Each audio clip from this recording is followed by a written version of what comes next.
দেশে দেখা দিয়েছে ডেঙ্গুর প্রকোপ। জুন মাসের প্রথম 15 দিনে মশাবাহিত এ রোগে কেউ মারা না গেলেও শেষ 15 দিনে মারা গেছে অন্তত 11 জন। আক্রান্তের সংখ্যা বেড়েছে 4 গুণেরও বেশি। বিশেষজ্ঞরা বলছেন, মশাবাহী রোগটিকে নিয়ে অবহেলা করলে ঘটতে পারে বিপদ। দক্ষিণ সিটির প্রশাসক জানান, কেবল সিটি কর্পোরেশনের কর্মীদের দ্বারা এই অবস্থার উন্নতি সম্ভব নয়, দায়িত্ব নিতে হবে নগরবাসীকেও।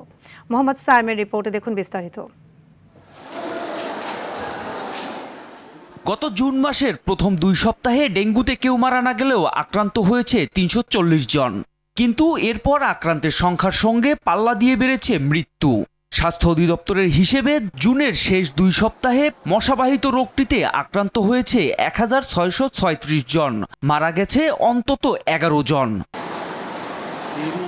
ডেঙ্গুর এই প্রাদুর্ভাবের কারণে দেশের বিভিন্ন জেলা থেকে রোগী পাঠানো হচ্ছে ঢাকা মেডিকেল কলেজ হাসপাতালে। প্রচণ্ড জ্বর আর হইল ব্যথা আর ব্যথা, ওরে ব্যথা বইতেও পারি না, হইতেও পারি না, কারাইতেও পারি না। আমরা গাউসিয়া ডিকেএমসিতে ওইখানে ভর্তি হয়েছি।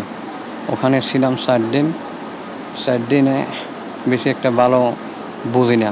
তবে হাসপাতালটির পরিচালক জানান, ডেঙ্গুর উপসর্গ দেখা দেওয়ার পরও চিকিৎসকের শরণাপন্ন না হয়ে অবহেলার কারণে অনেকেই পড়ছেন মৃত্যু ঝুঁকিতে। রোগীগুলো আমাদের কাছে আসে আসলে একদম শেষ পর্যায়ে, মানে যখন আর তেমন কিছু করার থাকে না।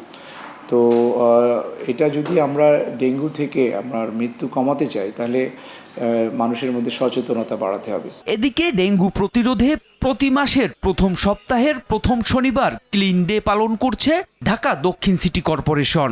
নগরবাসীকে সঙ্গে নিয়ে পরিচ্ছন্নতা কার্যক্রম এগিয়ে নেওয়ার কথা জানান প্রশাসক। অন্তত মাসে একদিন যদি নিরবিচ্ছিন্নভাবে সব জায়গা পরিষ্কার করা যায়, তাহলে দেখা যাবে এটা একটা বিশাল একটা প্রভাব পড়বে।